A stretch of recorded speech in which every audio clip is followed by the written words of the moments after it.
Nifty 79 புள்ளிகள் ஏற்றம் பெற்று 11,914 புள்ளிகளுடன் வர்த்தகத்தை நிறைவு செய்தது. அதாவது 0.67% உயர்வுடன் இன்றைய வர்த்தகத்தை நிறைவு செய்தது. இன்றைய வர்த்தகத்தை நிஃப்டி பேங்க் 2.83% உயர்வுடன் வர்த்தகத்தை நிறைவு செய்தது. அதேபோல் நிஃப்டி ஃபினான்ஷியல் சர்வீசஸ் 1.88% உயர்வுடன் தன் வர்த்தகத்தை நிறைவு செய்தது. நிஃப்டி பிஎஸ்யூ பேங்க் 3.1% உயர்வுடன் தன் வர்த்தகத்தை நிறைவு செய்தது. அதேபோல் நிஃப்டி பிரைவேட் பேங்க் 2.60 உயர்வுடன் வர்த்தகத்தை நிறைவு செய்தது. ரியாலிட்டி 1.62%. சென்செக்ஸ் இன்று 326 புள்ளிகள் உயர்ந்து 40,509 புள்ளிகளுடன் தன் வர்த்தகத்தை நிறைவு செய்தது. அதாவது 0.81% தன் உயர்வுடன் நிறைவு செய்தது. இன்று சென்செக்ஸ் 30 பங்குகளில் ICICI bank, axis bank, SBI bank, HDFC bank 3% மேல் உயர்வுடன் தன் வர்த்தகத்தை நிறைவு செய்தது. எல்என்டியும் 3% மேல் தன் வர்த்தகத்தை நிறைவு செய்தது. ஆனால் சன்ஃபார்மா 2% இறக்கத்துடன் தன் வர்த்தகத்தை நிறைவு செய்தது. சென்செக்ஸ் 30 பங்குகளில் இன்று சரிபாதியாக 15 பங்குகள் உயர்வுடன் தன் வர்த்தகத்தை நிறைவு செய்தது.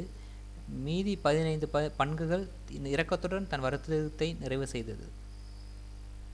சென்செக்ஸ் மொத்த மார்க்கெட் கேபிடேஷன் வேல்யூ இன்றைய மதிப்பில் 79,38,891 கோடிகள். இன்றைய வர்த்தக முடிவில் சென்செக்ஸ் பிஇ 29.77 மடங்காக உள்ளது. பிபி 3.04 மடங்காக உள்ளது.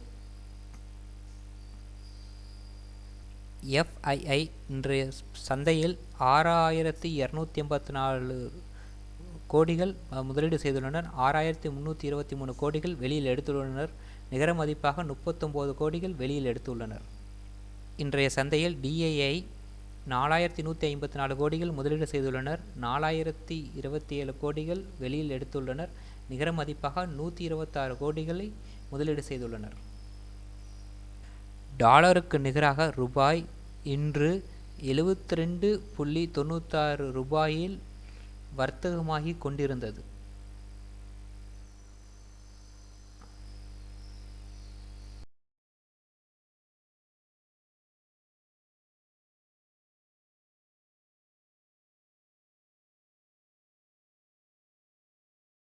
லக்ஷ்மி விலாஸ் வங்கியின் பங்குதாரர்களுக்கு இன்றைய ஒரு நற்செய்தி.